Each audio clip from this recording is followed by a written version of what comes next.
Okay, everybody, so I want to do a little quick video here because I've done some reorganization here. Not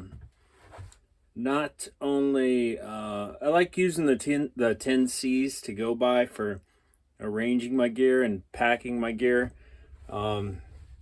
If you're not really familiar with what that is, I believe that the concept is kind of Dave Canterbury's. I believe that he kind of pioneered at least the layout of the 10 C's, which is, it's just a way of organizing your stuff and, planning for a trip, planning for packing, making sure you're going into the woods with everything you need. So not only do I like using that to pack everything by, but I'm trying this system here where I'm using it as well to organize my gear. So to make packing and make coming up with what I'm going to carry for the trip and all of that just easier. So to kind of put it in order. And so here what the 10 C's are, and it's not 10 items that you take into the woods or 10 single things. It's 10 categories. Think of it more like 10 categories. So here the 10 real quick are, and these are in order. It is like they're prioritized in order, with the first 5 kind of being the bare minimum of what you need to survive. So it's the 10 C's are, starting at the highest priority to lowest priority, are a cutting tool, combustion, a cover element, a container, cordage, candling device, cotton material, compass, and then cargo tape and a canvas needle. It's a canvas sail needle. So now we'll kind of go through those and I'll break it down a little more. I'm not going to get too in depth. It's not necessarily a whole video on the 10 C's, so much as just how I have everything organized here. So cutting tools. First off, I just have a box. This has knives, different sheaths for knives. You got the 3-in-1 spork deal there or whatever. So yeah, you're gonna find knives in here, and then cutting tool that's also gonna encompass your hatchets. Got my takedown bow saw in there, and I have another bow saw over here, just a cheap aluminum one. But so that's gonna be your first thing, a cutting tool. So minimum, usually I'm going into the woods with this Mora, and in my pocket something like this that I use just for if I'm skinning any game, or for food processing. So it has 2 blades on it, and so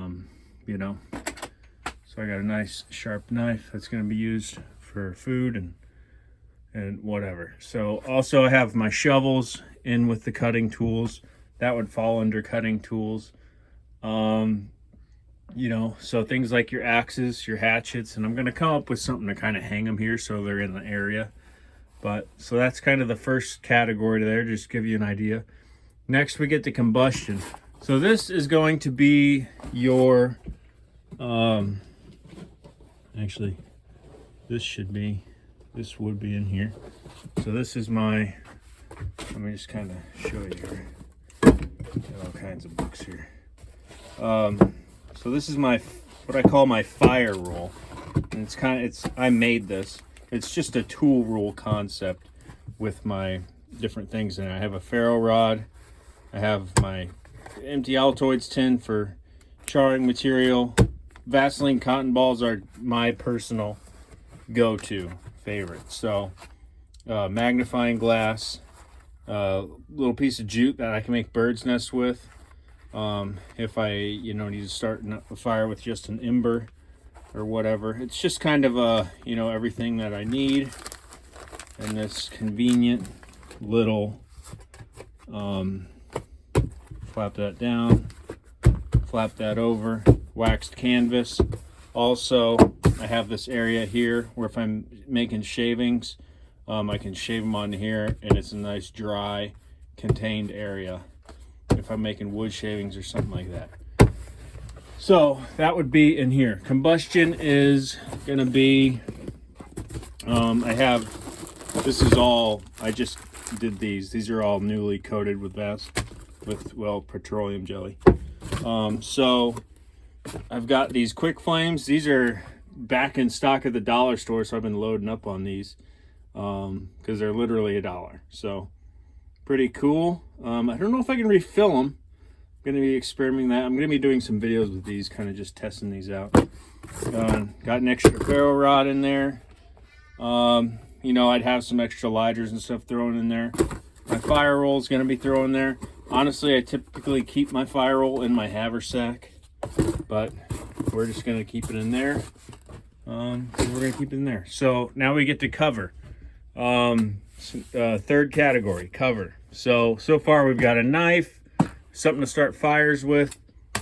Now we get to cover. So I have my 9x9 oilskin, Tent Smiths oilskin tarp here.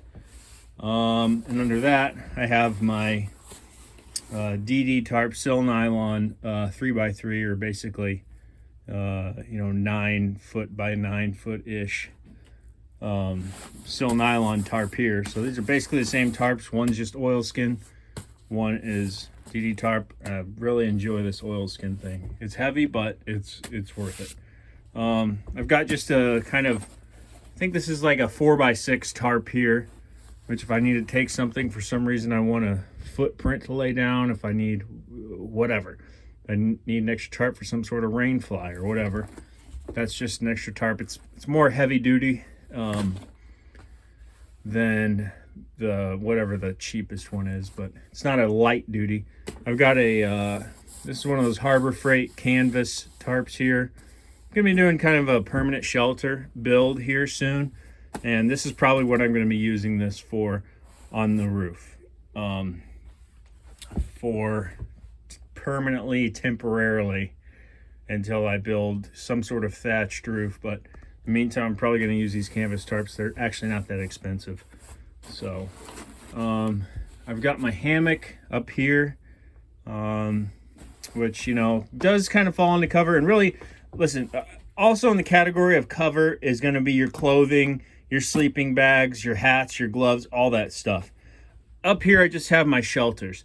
All the rest of that, I've got all my sleeping stuff I'm arranging separately, which will include my pads down there, my browse bags, my sleeping bags, my bivy sacks, my wool blankets, all that stuff I'm going to store separately just because I would take up, this whole area. So basically, this is just shelter.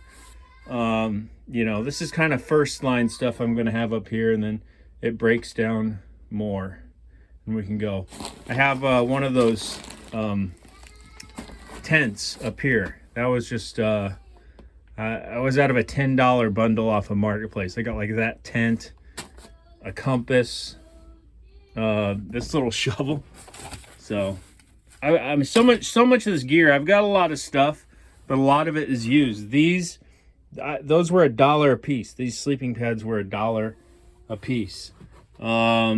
The knives. Hey, listen, I use these $12 Moras. I mean, it just is what it is.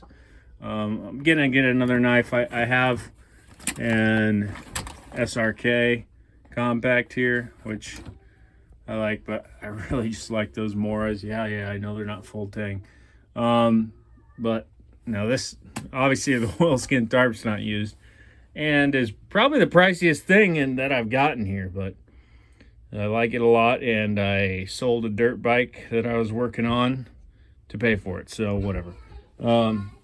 So cover. So now we've got something to cut with, something to set fire with, some sort of shelter. Now we're going to move down a container, which is, to keep water in.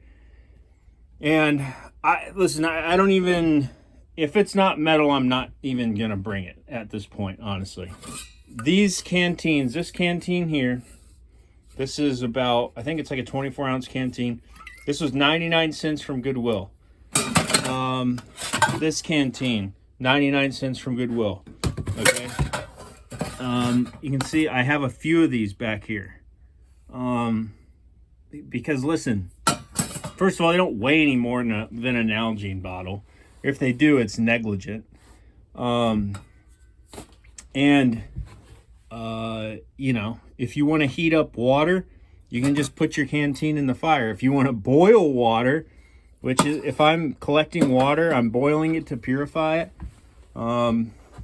It's just the easiest way, and I think it is actually, when it really comes down to it, boiling is the most surefire way to clean your water. So, you know, you just use a metal canteen, you scoop up your water, and you put your whole canteen in the fire till it boils for at least a minute. And that's it. So I only use metal canteens anymore. That's just stainless steel single wall canteens. Okay, you can find them at Goodwill for, like I said, $1, 99 cents. So also in here I have, you know, a little bush pot, a little nesting kind of cup for my canteen with the lids. I got my cook kits here, which I may actually take all my cooking stuff, where technically it does fall into the container category, but there's also kind of 11th and a 12th C of convenience and comfort, and I kind of like to also break down my cooking equipment all together, and you know, just kind of think about that separately rather than lumping it all in. So I may kind of separate my cooking stuff. That's why I have this grate in here. You know, I may separate that out ultimately. Also, I have my little you know, cook stove thing here, my little wood stove thing there. So we'll see.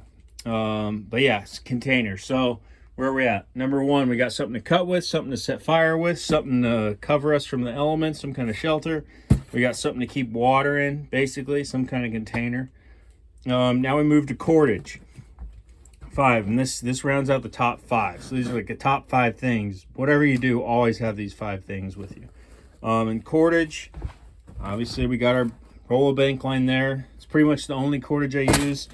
I only use 550 cord for ridge lines. Okay, so I've got a couple ridge lines made up here. Ridge line, ridge line, ridge line, and these are just a, I'll take this over and show it to you. Kind of quick ridge line. I got a bowline tied in one end and 3 prussiks there, and then the way I coil them up,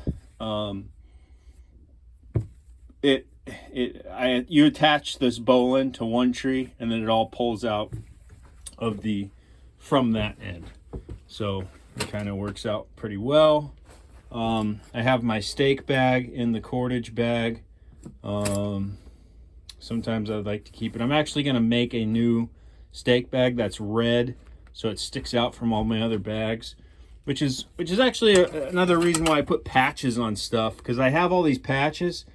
And just because, you know, you have so many damn brown canvas bags for everything, it's easy just to put a patch and say, okay, I can just glance at this. Yeah, I know this is my stove. I can glance at this and say, no, this is my candle. Just because you know, it's just something else to help separate what your bags are. So cordage, you know, easy stuff. If I only had one cordage, it would be number 36 bank line. The stuff is the best, and it's, I mean, I don't know how many. There's a lot of bank line in here. Much more than, you know, this much 550 cord would be not only expensive, but going to take up a lot. So you can hear one of the boys is up a little past his bedtime there. But so that rounds out the top 5. We got something to cut with, something to set fire with. We got shelter. We got a container to keep water in, basically. And we got cordage, and those are kind of, you know, things you're not going to be able to reproduce very easily in nature. So then, you know, from there we get to number 6, which is a candling device. I literally have candles in these. These are at the dollar store, these 5-hour emergency candles. So I bring a couple of these with me. They're cheap, you know what I'm saying? And I have I love this thing, my UCO candle lantern. Okay, yeah, totally love this thing. And it burns these candles, which burn for quite a while. It's a great little lantern. Let me kind of show you here how it works. The UCO, that goes up like this. Your candle is in there, and it has a, let's see, it has a spring in here. So as the candle burns down, this spring is pushing it towards, such a cool design. It works really well. It puts off actually a decent amount of light, enough to keep you out of the pitch black. It's got a nice hanger here. It comes with a little piece of chain. But, you know, I usually break off I find a, you know, small branch that has a Y on the end of it, and I stick it in the ground, and I use that to hang this lantern wherever I want to. And I use an even shorter one, so when I'm actually in the tarp, I can hang it right behind my head and I can read, and it puts off plenty of light to read a book if you get creative and get it close. But yeah, highly recommend that candle if you've ever been thinking about getting one. So candling device. This isn't just candles though. It's a, you know, a candling. So your headlight, these are still my favorite headlights. They're $9.99. You have 2 modes, high, low, and off. There's not, 15 modes you have to cycle through to get it off. You don't have to do anything weird. And the battery life is 20 hours on low and like 8 hours on high. So, I mean, they just last forever. They take AAAs, and they're $9.99. Best headlight in my opinion. I kind of go for battery life because, you know, if I need a super bright light, then I'm going to have a super bright light. And I'm probably going to have that taken care of. And I'm probably in some unique situation where I need that bright of a light anyway. So that thing does fine. Got my lanterns back there, and kerosene lantern. Got this battery powered lantern. Never have used this. Kerosene lanterns, they're cool. I don't really haul them out a lot, but I do like them a lot, and I want to haul them out more than me experimenting with it. But anyways, so yeah, cordage, handling device. That comes down here. Cotton material. This is simple. I got some bandanas in here and this kind of towel thing. You know, if you have your shamag or whatever, you'll have it in there. And that's for using to clean yourself with, to bandage yourself with, to make char material with, to filter water with, you name it. There's a lot of uses for cotton material. That's why it's on the 710Cs, and you can shove a few bandanas in your pack and not go wrong. You can put a bandana around your neck to keep your neck cold. You can put a bandana around your head to wipe it goes on. It's just, when you really think about it, it's like, yeah, bandana is a pretty useful little item. So, or just any cotton, shroud in general. So, and then we get to compass, and compass, yes, obviously I have compasses in here. I also have pens, Right in the Rain stuff. My whole Right in the Rain thing, which has my protractor and all that in it. I've got pace beads in here. I've also got all my maps. I've got a lot of printed out maps of places I go. I've got a topo map of Hoosier National Forest, which is, first of all, one of the great places to go if you're into this kind of stuff, because you can do what's called dispersed camping or boondock, whatever you call it. You can go in the woods and camp. You know what I'm saying? There's not much to it. You drive down to Charles C. Deem National Forest. You go to one of the parking areas, and then you start walking in the woods and find where you want to camp. It's that simple. There's a couple regulations, but you know, I love it. And the last two, cargo tape.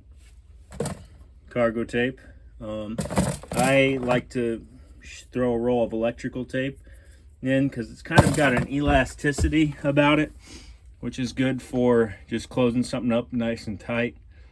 And then canvas needle. So I got all my sewing stuff in there. And those two things are good for repairing stuff. And, you know, I just have a little Gorilla Tape wrapped around the lighter in my fire kit. And some other places I'll have it wrapped around, so kind of always got it. But so that's the basic stuff. Something to cut with, something to set fire with.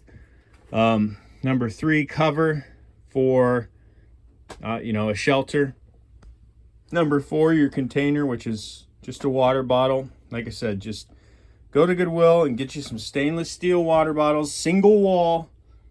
Okay, just make sure they're stainless wall, and don't get aluminum either. Your cordage. If I could throw out all my cordage, I'll only have number 36 bank line. Candling device, so your flashlights, your lanterns, your candles, your cotton material, your compass, your cargo tape, and your canvas needle. So, yep, it's, you know, I'm happy with this so far. It's going to evolve with how I organize all this stuff, but, you know, it's nice just to be able to, you know, do it up. So, anyways, thanks for watching, guys, and, yeah, and I picked up this book, a lot of cool stuff in there, so got some more videos on the way. Gonna do a video on all these packs. So anyways, thank you for watching, everyone, and stay tuned.